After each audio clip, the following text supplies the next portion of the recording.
Hello, সবাই কেমন আছেন? এই তো আজকে চাপিলা মাছের রেসিপি নিয়ে চলে আসলাম। এই মাছটা খেতে খুবই দারুণ লাগে। কীভাবে তৈরি করলাম দেখে নিন।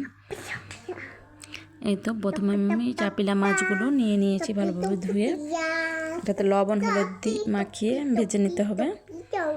যে পরিমাণ মতো লবণ আর হলুদ দিয়ে দিলাম, দিয়ে ভালোভাবে মেখে নেব। এবার এই যে এবার ভালোভাবে মেখে নিচ্ছি।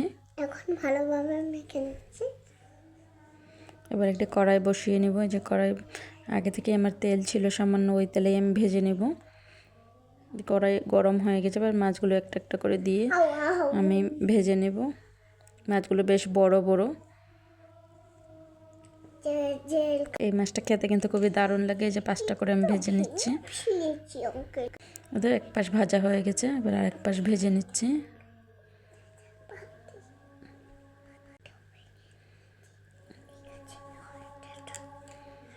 এই তো উল্টে পাল্টে ভালোভাবে ভেজে নিলাম।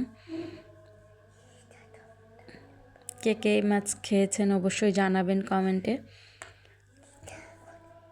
তো এপিট ওপিট করে হালকা ভেজে নিলেই হবে, বেশি মচমচে করার দরকার নেই। এই মাছটা এমনিতেই খুবই দারুণ লাগে খেতে। দেখুন আমি হালকা করে ভেজে নামিয়ে ফেলতেছি। বাকি মাছটাও এবার ভেজে নেব সেই তেলেই।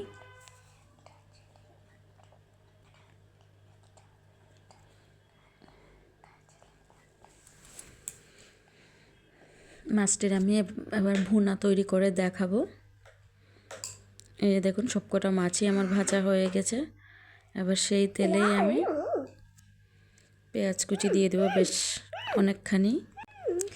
এই তো বেশ খানিকটা চিকন করে পেঁয়াজগুলো আমি কেটে নিয়েছি, দিয়ে ভালোভাবে ভেজে নিব।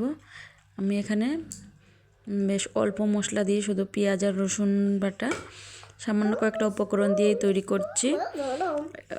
অনেকে অনেক রকমভাবে তৈরি করে এই মাছটা। আমি একটু ভাজা রেসিপি, ভুনা রেসিপি তৈরি করে দেখালাম। তো সামান্য আর একটু আমি তেল দিয়ে দিয়েছি, পেঁয়াজটা ভাজা হচ্ছিল না। আর এবার আমি লবণ দিয়ে দিলাম, পেঁয়াজটা ভালোভাবে ভাজা হবে সেজন্য। এই তো দেখুন এবার আমি সব মশলা একে একে এড করবো। এখানে হলুদ গুঁড়া দিয়ে দিলাম পরিমাণ মতো, দিয়ে একটু মিশিয়ে নিই। পেঁয়াজটা ভাজতে হবে সেজন্য। এবার আমি শুকনো লঙ্কার গুঁড়া এড করে দিব। এখানে সামান্য কালারের জন্য দিচ্ছি, হালকা ঝালও আছে এই লঙ্কাটা। আর এখানে পেঁয়াজ রসুন আর শুকনা হলুদ গুঁড়া আর মরিচের গুঁড়া ইউজ করেছি। আর এখানে এখন দিয়ে দিব রসুন বাটা 2 চামচের মতো দিব।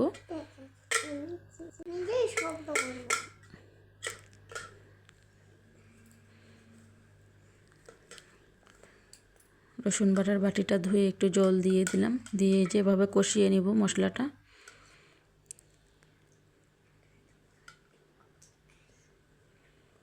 যে মশলা কষানো হচ্ছে। আর মাছের ভুনা রেসিপিতে একটু তেলটা একটু বেশিই লাগে। এই যে আমার মশলাটা কষানো হয়ে গেছে।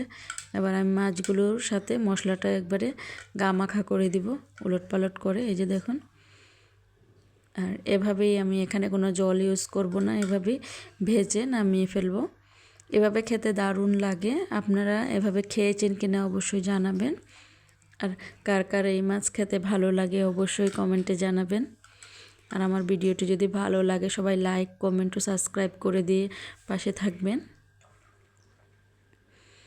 আর এইভাবে এই মাছটা ডালের সাথে খেতে খুব ভালো লাগে। এই মাছটা আমার খুবই ভালো লাগে খেতে, অনেক দিন পর আজকে খাবো। এই যে এভাবে হালকা আছে ছেড়ে দিতে হবে। মাছটা এক পিঠ ভাজা হয়ে গেলে আরেক পিঠ উল্টে দিতে হবে। বেশ খানিক সময় ধরে হালকা আছে আমি ভেজে নিব।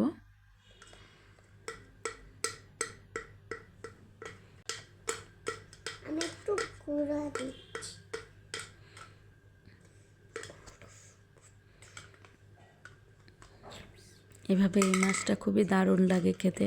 অনেকে এই মাছের হালকা পাতলা ঘন ঝোল করতে পারেন বা পাতলা ঝোল করতে পারেন। এই যে দেখুন এক পাশটা কি সুন্দর লাল হয়ে ভাজা হয়েছে, আর এক পাশটা উল্টে দিচ্ছি। আর যারা যারা এই মাছটা খাননি অবশ্যই একবার ট্রাই করে দেখবেন। হয়তো এক পিঠ ভাজা হওয়ার সাথে সাথে আরেক পিঠ ভাজা হলেই আমি নামিয়ে ফেলেছি। দেখুন কি দারুণ লাগছে। এই যে দেখুন নিমিষেই এক থাল ভাত খেয়ে নিতে পারবেন এভাবে। আর ভিডিওটি কেমন লাগলো অবশ্যই কমেন্টে জানাবেন, আর সবাই সাবস্ক্রাইব করে দিয়ে পাশে থাকবেন। থ্যাংক ইউ সবাইকে।